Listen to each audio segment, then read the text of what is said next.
आपके अपने channel Pradeep Mishra astrologer. आज हम लोग बात करेंगे कि शुक्रदेव जब पंचम भाव में होते हैं तो उनका क्या फल होता है। क्योंकि आप भी जानते हैं शुक्रदेव की जो एक दृष्टि होती है जिसे सप्तम दृष्टि कहते हैं, और जब पंचम भाव में शुक्रदेव बैठते हैं तो उनकी सातवीं दृष्टि जो है एकादश भाव पे पड़ती है।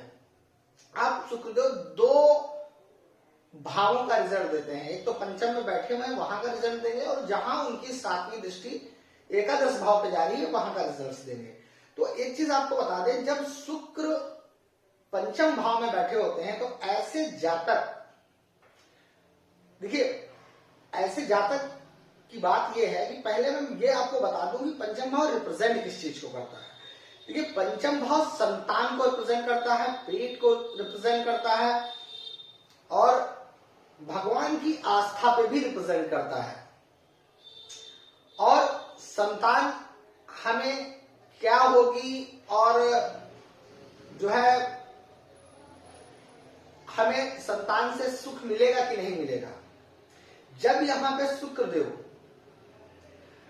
कारक होते हैं और शुभ दृष्टियां होती हैं शुक्रदेव पे भी, और शुक्रदेव अच्छे होते हैं, शुक्रदेव जब बैठे होते हैं पंचम भाव में, तो एक चीज आपको बता दें, शुक्रदेव यहाँ पे रिजल्ट्स अच्छे देते हैं।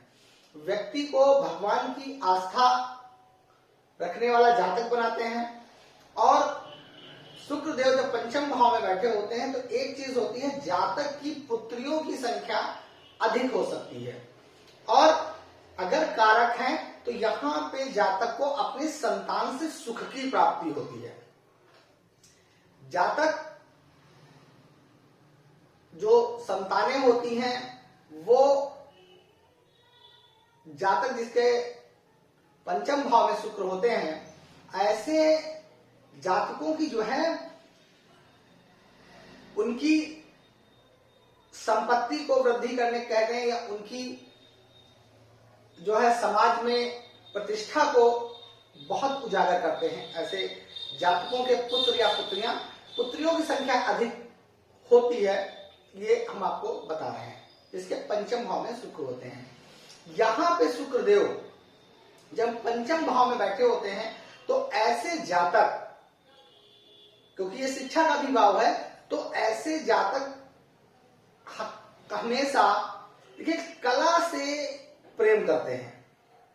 अब वो कला किसी भी टाइप की हो सकती है, जैसे वो अगर बॉलीवुड क्षेत्र में जाए तो वहां भी हो सकती है, वो आर्ट ड्राइंग में जाए वहां भी हो सकता है, किसी चीज को बनाने में, मतलब एक कला जो है उनके अंदर विद्यमान रहती है। और ऐसे जातकों को लेखन की श्रेणी, मतलब कवि की श्रेणी में, जैसे अपने व्यक्तित्व को कवि के समान अपनी बातों को कहना, ऐसे व्यक्ति देखे गए हैं, बहुत अच्छे अच्छे कवि देखे गए हैं जिनके पंचम भाव में शुक्रदेव होते हैं।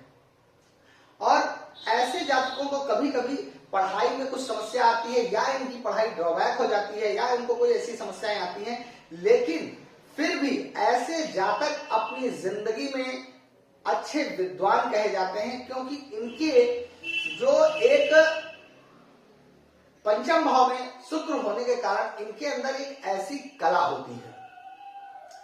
पंचम भाव के जो जातक होते हैं जिनके पंचम भाव में शुक्रदेव होते हैं, ऐसे जातक जिंदगी में लग्जरियस चीजें पसंद करते हैं और जिंदगी में अपनी लग्जरी चीजें बनाते भी हैं। जैसे देखिए शुक्रदेव हमेशा, आप ये जानते हैं कि वो विलासिता, जो आज के सुख हैं, आधुनिक युग के जो सुख हैं, वो शुक्रदेव से प्राप्त होते हैं। और आपको एक चीज बता दें, जिनके पंचम भाव में शुक्रदेव होते हैं वो इन चीजों से रिलेटेड सब सुख देते हैं, क्योंकि ऐसे जातक जब कभी अपनी कला से कोई कार्य करते हैं तो वो कला बहुत विख्यात होती है। कवि अपनी कोई कविता लिखते हैं या कवि के क्षेत्र में चले जाते हैं अपनी चीजें, तो ऐसे जातक वहां पे भी जो है प्रसिद्ध होते हैं, और ऐसे जातकों को एक प्रसिद्धि प्राप्त होती है। क्योंकि जब यहां से सप्तम दृष्टि से एकादश भाव देख रहे हैं, तो एकादश भाव जो होता है वो आय का होता है और साथ में इच्छा पूर्ति का भी होता है। क्योंकि जब शुक्रदेव यहां से अपनी सप्तम दृष्टि एकादश भाव पे डालते हैं तो जातक की एक आय बनती है और अच्छी आय बनती है, जिससे जातक अपनी इच्छाओं की पूर्ति कर पाता है। क्योंकि जातक शुक्रदेव पंचम भाव में होने के कारण जातक शुक्रदेव, तो शुक्र क्या है, जो सुख के, आज के आधुनिक सुख जो भी हैं वो सबकी इच्छा रखते हैं। तो गाड़ी बंगला इन चीजों का सुख देखते हैं, तो वो आय उस हिसाब से दिलवाते हैं जातक को, और जातक उस आय को कमाने के बाद इन सभी सुख सुविधाओं को भोगता है। क्योंकि ऐसे जातक शुक्र, वो भले धनी ना हो, उनके पास वो फैसिलिटीज ना हो, लेकिन अपनी जिंदगी में वो सब कुछ बना के, सब कुछ कमा के, वो सब सुख सुविधा वाले साधन जुटा लेते हैं और उनको अच्छे आय की प्राप्ति होती है। और जो इनकी इच्छाएं होती हैं, जो उनकी इच्छाएं होती हैं, वो इच्छा पूर्ति कर लेते हैं। इसलिए यहाँ पे शुक्रदेव पंचम भाव में बहुत अच्छे कहे गए हैं। और ऐसे जातक कभी कभी ये भी देखा जाता है तंत्र मंत्र की विद्याओं में भी बहुत प्रवीण हो जाते हैं। अगर ये लोग तंत्र मंत्र की विद्याओं में चले जाते हैं तो ऐसे जातक वहां पे भी बहुत प्रसिद्धि प्राप्त करते हैं और अच्छे तांत्रिक भी कहे जाते हैं। तंत्र मंत्र सिद्ध करना, कभी कभी कुछ जातकों को ऐसा भी देखा गया है कि ऐसे जातक जो है तंत्र मंत्र की विद्याओं में भी बहुत प्रवीण हो जाते हैं।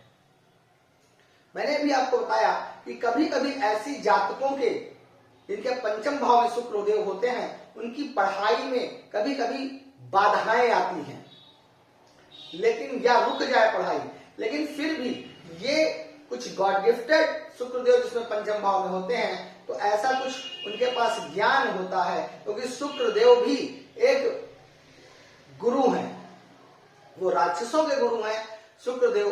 तो शुक्रदेव गुरु जब पंचम भाव में बैठते हैं और शिक्षा का घर भी है, तो वहां पे जातक कहीं ना कहीं उसके अंदर कुछ शिक्षा के ऐसे गुण होते हैं जिससे कि जातक अपनी जिंदगी में एक मुकाम हासिल करता है। शुक्रदेव पंचम भाव में शिक्षा, विद्वान, ज्ञानवान और धनी सब कुछ जातक को बनाते हैं। लेकिन एक चीज बता दें, यहाँ पे अगर जो शत्रु राशि में अगर शुक्रदेव यहाँ पे हो जाते हैं, तब वहां पे कुछ चीजों में बाधाएं आती हैं, संतान से कभी कभी समस्याएं पैदा होती हैं जातक को। अगर नीच राशि में है तब भी यहाँ पे कुछ समस्याएं आती हैं। और ये जो समस्याएं मैंने आपको पॉजिटिव चीजें बताई, ये कहीं ना कहीं निगेटिव में थोड़ा सा आय में दिक्कत आ जाती है। संतान होने के बाद संतान से जातक को कष्ट मिल जाता है अगर नीच भाव में है। स्वराशि में है या अपने मित्र राशि में है या उच्च राशि में है, तो ऐसे जातकों को यहाँ पे रिजल्ट्स बहुत अच्छे मिलते हैं शुक्रदेव जिसके पंचम भाव में होते हैं। और शुक्रदेव जिसके पंचम भाव में होता है, कभी कभी ऐसे जातकों को देखा जाता है कि जातक लव मैरिज शादी करना ज्यादा पसंद करते हैं और अधिकतर लव मैरिज शादी करते हैं। मतलब सभी 100% नहीं कह रहे, लेकिन ऐसे जातकों की शादी जो है कभी कभी लव मैरिज होने के चांसेस ज्यादा रहते हैं। और यहाँ पे कुल मिला के अगर ओवरऑल देखा जाए तो शुक्रदेव पंचम भाव में रिजल्ट्स अच्छे देते हैं। तो आज का वीडियो यहीं पे हमारा समाप्त होता है। और अगर मेरा वीडियो आप लोगों को पसंद आया हो तो लाइक करिए, शेयर करिए, सब्सक्राइब करना बिल्कुल ना भूलिए। नमस्कार।